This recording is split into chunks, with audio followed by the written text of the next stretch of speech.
Orania. What is happening? Can somebody answer? There is a trending and interesting video of Wodimaya and the people of Orania who call themselves Afrikaners in South Africa. And at the end of the day, this video has generated a whole lot of conversation at the comment section. I'm sure that you guys know that white people were not originally from South Africa. Like, they migrated in the late 17th century from Netherlands, France, England, Germany, in short, from Europe. I mean, they were immigrants in South Africa, but they forcefully colonized the people. Actually, no. They enslaved the owners of the land, the black South Africans. The bone of contention here is that these people, even though they are not South Africans, who have occupied that particular land, don't allow anybody with a black skin or in whole any African to stay in there. Even though they have schools, they have some farming activities and businesses going over there, which you can partake, even though you don't stay there. But for you to live in there, it's a big no to them. Orania. Yes. Can I stay in here? You're not Afrikaner. Afrikaners are descendants of Dutch settlers who arrived at the Cape of Good Hope on a boat in the year 1652. But I don't think an African can leave Africa, go to Europe and say that we just bought this land and no one is allowed to come in. This is a very interesting question to me as long as this video is concerned. Can Africans travel to the western part or to the white man's land and do same? Which Wodimaya, if you ask me, I don't think the answer will be yes. Because the white man is always particular about protecting his culture and his interests, which we Africans don't value. And they always have rules that back them. They have rules that cannot allow you, the black man, to even own certain things in there. The question, why can't a black person come here, is not the right question. It's more a question like a marriage between two people. It's an exclusive affair. Doesn't mean you're against anyone else. You take your wife, she's important to you. Yep. Or and in your wedding, in your marriage, you're exclusive. Doesn't mean it's not built on hate. It's built on love for our culture. We want to preserve our culture. We want to preserve our traditions, our faith, our language. These are the things that we want to preserve. Of course, they are not like us, we the black people, who always want to emulate the white people, who always want to live like the Western people. When Africa get a chance to, live in the white man's land, within a twinkle of an eye, these Africans want to live or behave like a white people, neglecting our cultures, our norms. They value their own. So I think, they are good to go with, and they have worked for that. And this happening is not like, they are doing this illegal. But someone might ask, if you want to preserve your culture, you're preserving your culture on a land that belongs to South Africans. Well, that is whole nother debate. The land here, we bought, we paid for it.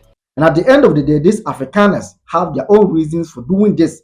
For harboring themselves in such places, and at the end of the day, insisting that no black man should come in there, which they listed few. One, protecting their interests, their culture, and two, for security reasons. Have you ever seen a 16 or 17-year-old girl walk around 9 o'clock at night anywhere in South Africa? It's not common. Okay. Yeah. We don't have burglar guards, and if they leave a bike somewhere, tomorrow morning it's still there. According to these people, the problems of South Africa is not land. They are not much interested in who occupies the land, but rather their interest is in a better economic future, which is also a weak point as long as Africans are concerned. I think the land is not the problem. The problem in South Africa is economic problem, and there's actually been research done on that, proving that people don't necessarily want land, they want a better economic future. Most people don't want to be farmers. To farm is a tough job, it's not a very rewarding job in terms of money and so on.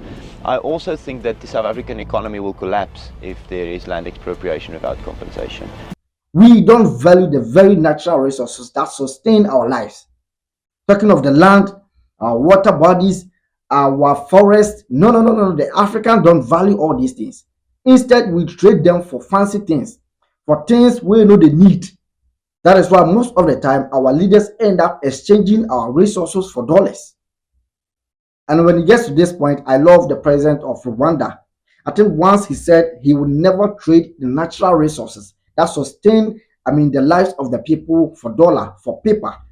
No matter how much you are hungry, you want food, Even if you are having $10 billion, bro, you can't chew even a dollar. You need food. In reality, it doesn't matter. That is why the white man don't bother, giving you all the dollars in exchange for our resources. For example, Ghana has everything. You have the lands, but at the end of the day, what do? We end up importing food from other parts. It doesn't make sense if not for political reasons. For example, during the coronavirus time, during the coronavirus era, people were trying to keep, food, the basic necessities that were helping humanity to survive. People were keeping it, and those who were willing to, sell their own were selling it at higher prices. When reality set in during the coronavirus time, it is then that Africans realized they need to protect our resources. They need to have more food, more water instead of material things like money, like other fancy things. Yeah, people who were having, the food were, the talk of the day. They were selling it at higher prices. And mind you, they wouldn't have, sell all these foods out for money if, the coronavirus was to take place for a very long period. It would have gotten to a time that people were going to keep their food for their survival sake and let you go with your money, your dollars, your cities, blah, blah, blah. Because there is a difference between needs and wants. And this is one thing that I love as long as white people are concerned.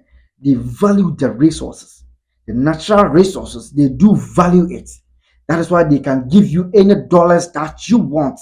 And at the end of the day, take your natural resources. This particular video will definitely go down as one of my most sensitive vlog ever. I'm currently in Cape Town, driving to a town that so many South Africans don't want to hear about. If I talk about South Africans, I'm talking about Black South Africans, indigenous South Africans, people that were here before the settlers came in here. I believe that most of you have heard of the town. In my whole lifetime, I never thought I would come across a town within the land of Black people where blacks are not allowed to live in there. People out there believe that Orania is a racist model.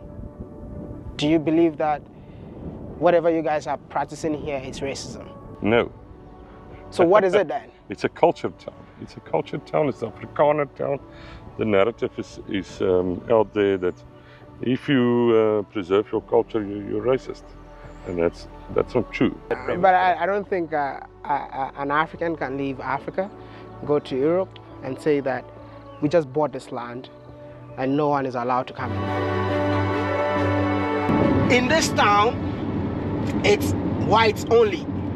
If I have to decode the whites only, I'm talking about Africans only. So if you're a black man like me, you cannot stay there. We say Orania is a community for Afrikaners. It's not an issue just white in, black out.